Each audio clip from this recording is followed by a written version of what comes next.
Hey there everybody, welcome back. You are watching the Vintage Sewing Machine Garage YouTube channel and you are looking at the opening of the original table, I do believe, that the Pfaff Model 30 was sold in or with back in the day. So the reason I'm showing you this is I am going to be reinstalling the machine into the table. I had taken it out of the table to do a number of restoration overhaul procedures. And what I have left to do with the machine, I'm going to be doing in the table, along with hopefully eventually testing it and giving it its debut. So, this is a good time to remind all of you about something. I haven't done a video in quite some time, I think, in terms of installing a sewing machine or reinstalling a machine back into its table. Now, I believe, as far as I know, this table is the original table that this machine came with. I believe. I haven't seen the name Pfaff on the table, but sewing brands did not always brand their tables. Singer did for many years, but not all the companies did. Now, sometimes when you're looking at a sewing machine table, you sometimes see these missing. They look like little coins, like ancient coins, but these are the heads and the mounting areas for the hinges. These are the pins, we call them pins, hinge pins, and these are basically the hinges that a vintage sewing machine, at least this one, they remind me a lot of the some of the Singer hinges. Remember that many of the European makers, the brands, they would often copy Singer. Obviously, they copied Singer in terms of its overall dimensions because you could put a Singer in this table. However, sometimes the hinges may look a little different. In fact, sometimes they are mounted underneath and all you see is, everything, all of this is wood and you just see the hinge pin on those hinges will flip upward. But whether yours is, no matter which way you have yours arranged in your table, the most important point about the hinges is this. When you remove or when you in any way take your machine out of a table, or you need to separate the machine from the table for some reason, I do this often because when I move a machine that comes with a table, I'd say 90% plus of the time I remove the machine from the table because when I want to transport it, it's just a lot easier. If you're trying to maneuver a table and, these machines are quite heavy and yes, I'm strong enough to pick these up and I usually get someone on the other end to help so I don't lose the balance of the thing. But keep in mind that you are less likely to damage your machine and your table if you can separate them. You don't have to. Many of you have moved sewing machines in bigger tables than this. This is not the smallest table, but not the biggest I've ever seen either. Okay, well, the reason you see that fabric down below, that is the top of a sewing stool that came with this table, and it just happens to be sitting there.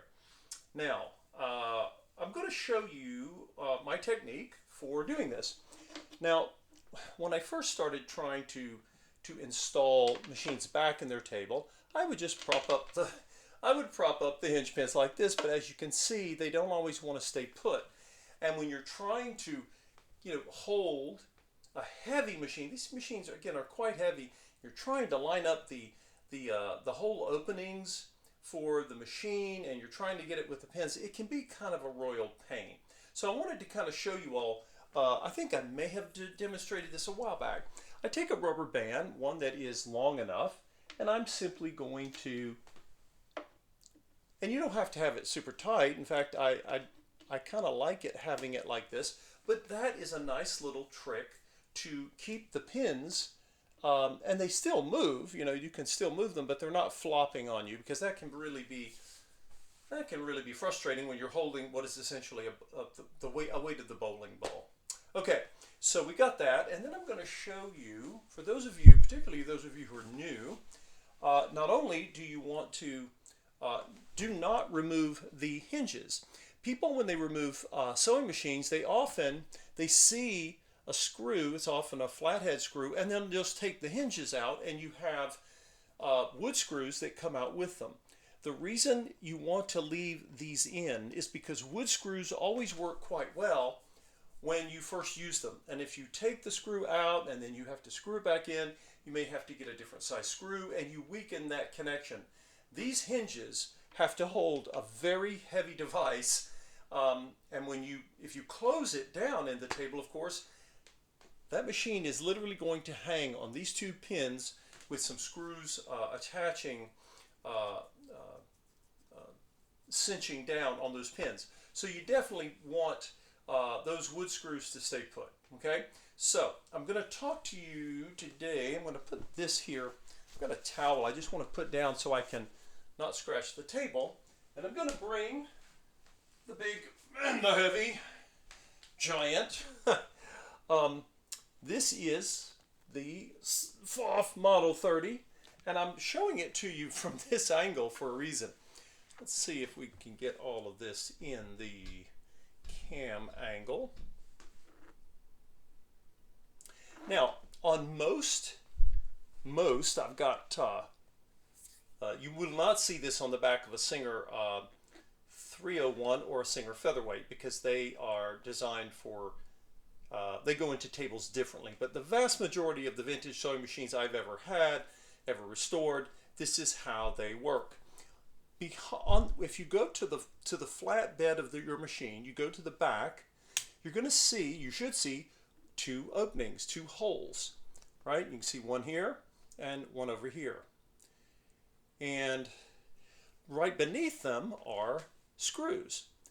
Singer used what are called barrel screws or barrel bolts, and that just means that they're the shape of a cylinder. They perform the same function. These are flathead, and these are very common as well. Now, if you notice what I'm doing, I'm loosening. When I got this machine and took it out of its table at the thrift store that I discovered the machine, I had to be really careful not to just, because I had to loosen these screws to get the machine off of the hinge pins. But before I went anywhere, after I got the machine out, I kind of turned them back, tightened them, not all the way, but just enough to make sure they didn't go anywhere. Because if you loosen one of these screws, or both of them, and you get them so far out, and you're walking across a parking lot or across the lawn of a private seller, you could lose them, and that's going to be really unhelpful. So we don't want to do that. So these screws are still in place. They're not ready to come out, but you got to have the screw backed out enough so that the pins can clear these holes. Okay, so having explained that, I'm going to have all of you watch me as I attempt to navigate these pins, and then you may discover why I'm using the rubber band. Don't worry, the rubber band is easy to get removed later. Okay, this is something that I would highly recommend. If you can get anyone to assist you, that can be awesome, because if you have someone on the other side of your table, they can help guide this, because you're doing it. I'm going to be doing this while I'm attempting to line up the holes of the machine, and I can even tilt my pins a little bit to make it a little bit easier. But I've done this many times, but that doesn't mean it's simple. Again, you really would benefit to have someone help you, because again, these are really, really heavy. So what am I doing? I'm basically leaning over and attempting to line up the hinge pin with those holes I just showed you. And I have to sort of get both of them lined up at the same time. And with the motor, it's not always easy to see. There we go. Well, no, we're not. Okay. Now, once you think that you've gotten them in, don't let go, because you need to verify, okay? So you want to, basically you want to, whoop, there, aha.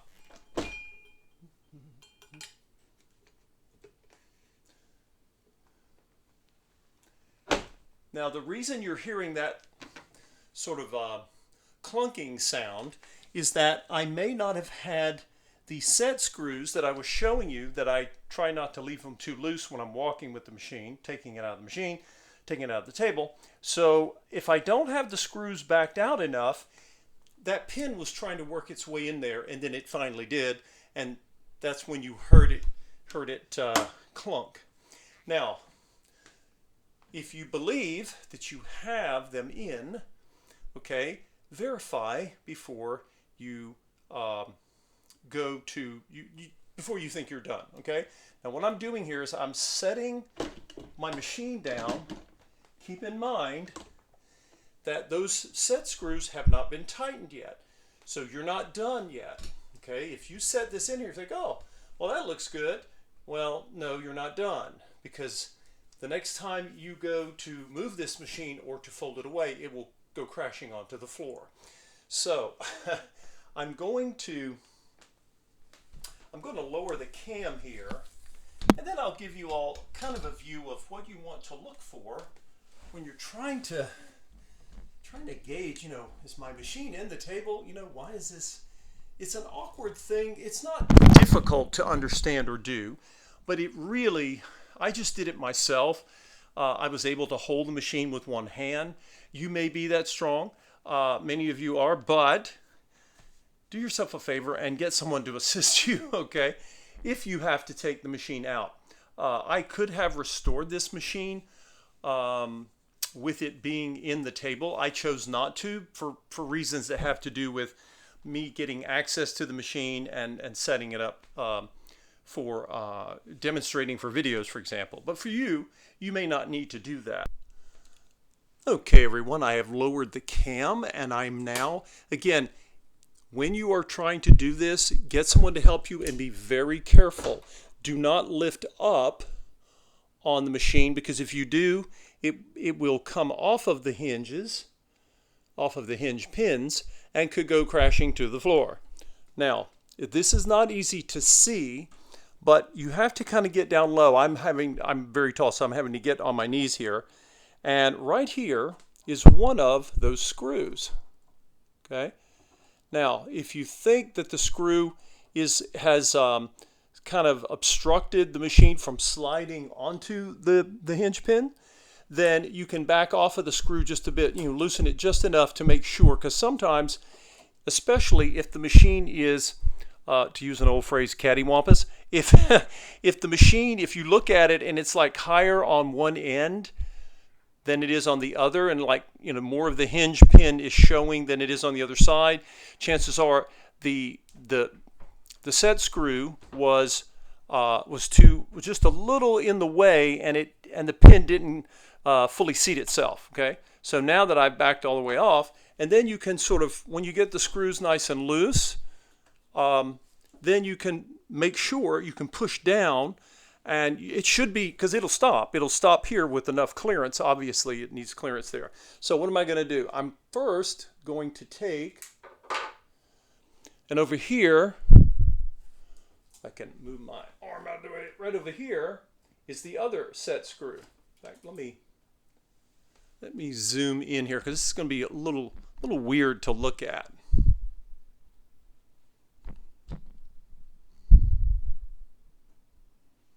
So here's one of the screws right here. And then you should see the other one is right here. Okay, they're black, so they don't show up very well. But you'll see when I put the screwdriver bit here. I don't even have the screwdriver handle on right now. And I'm just turning that set screw. It is very interesting to think that these two screws, basically, they apply pressure to the pins, and that's what holds your machine. Your machine is literally suspended in the air underneath the table, and they work fine. Now, be careful. I had a Japanese clone machine Singer 15 clone made in Japan once, and I tightened the screws, and one of them I think I tightened too much, and that screw popped. It broke, and it took me a very long time to find another one. I forget how where I found it and where I had to go for it. I may have had an extra in my surplus here. Okay, so I've snugged these screws, but I'm going to get a better screwdriver tip. I want something a little bit I want something a little bit wider here to make sure I get those screws nice and snug. Okay, everyone, I have shifted things a bit so you could see a little bit better what I'm doing. Getting my screwdriver handle here, I got a wider tip that's more suited for the actual size of the screw. Now, if I swing the camera over here, you may be able to see, hopefully, the other one. The other screw is sitting right here. It'd be easy to miss. In fact, when you're trying to get these out, if you're ever trying to remove a machine, you really need to get someone to help you to hold this machine. Remember, these things are going to go rolling or flying or dropping. And you're sitting there, you're trying to find where the screw is. You know, do I have the right screwdriver size? So I'm going to come in here, and I don't know, sometimes I will lift up. I just lifted up the front part of the table opening so I could get a little better access. That's the piece you open up when you're folding the machine down. All right, I'm going to take my screwdriver and I'm going to turn it. Try not to scratch this table, which is in pretty lovely shape. Needs a little bit of care, but nothing bad. And I'm just turning, and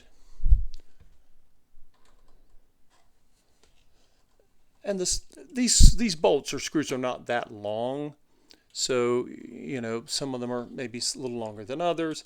Now, as soon as it starts to get, you're going to feel it want to snug, and I just give it one little more push, and that's it. Do not start wrenching. I mean, you want these bolts need to be secure. They can't be loose, or your machine is going to droop, and that can be dangerous for you and the machine. So let's come back over to the left.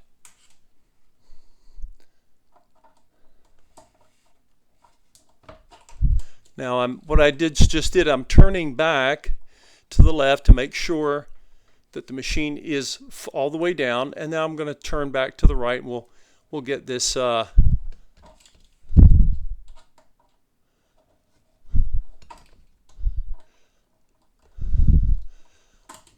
now as the set screw gets snugged, I just give it one more squeeze, and that's it. So that should be what was needed. Now let's see here. I'm going to put a towel, rolled up towel, right behind the machine to keep it from being overly stressed. And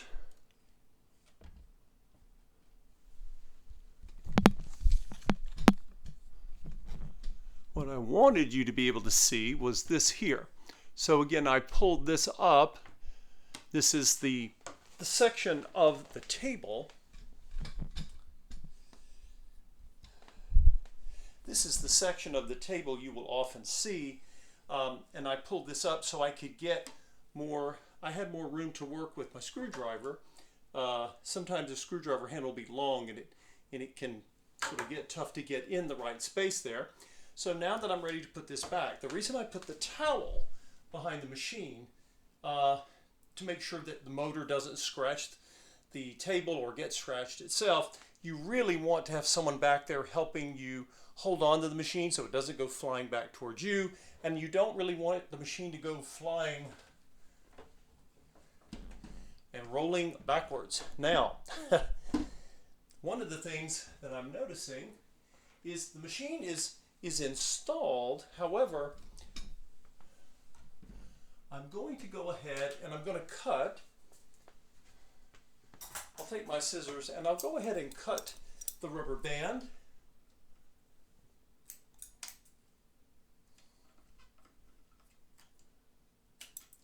And I may want to tilt the machine back to take a little bit of the pressure. There we go. It was squishing the rubber band and keeping it there, and I want to just slide that rubber band out.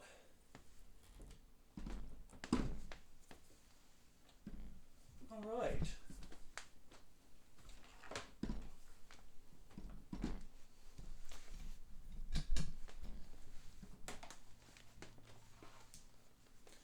Just checking to see that the machine is level. And again, when I'm looking, now that I've got my screws set up, just checking to see.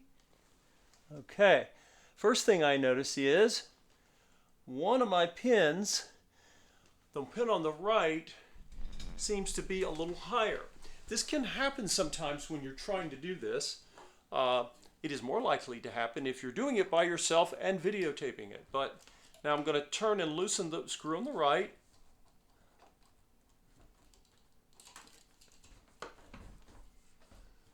Just to make sure that everything is as even as possible.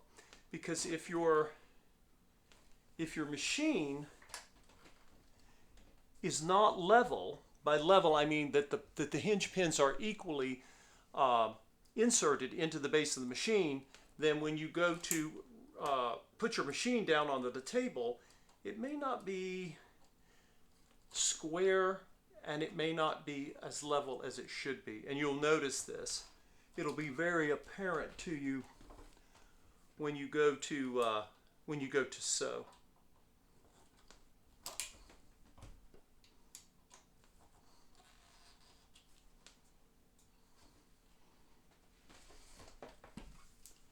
All right, well there we go. And that is installing the Pfaff Model 30. Okay, so now that we are back into the table, reinstalled, I'm going to pull the camera back and let you see a little bit of this table. This table is very mid-century. It looks to me to be, I don't know, I want to say late 50s, you know. But again, the machine appears, this appears to be the original table that came with the machine. It could have, I mean, it technically could have been a Singer table, and, you know, who knows? We don't always know the secret lives of vintage sewing machines, but I'm pretty certain that this machine, all of its accessories were in the drawers. I'm fairly certain that the table and the machine are original to each other, but if it's, you know, it is totally compatible when you look at the footprint of the machine and the table itself.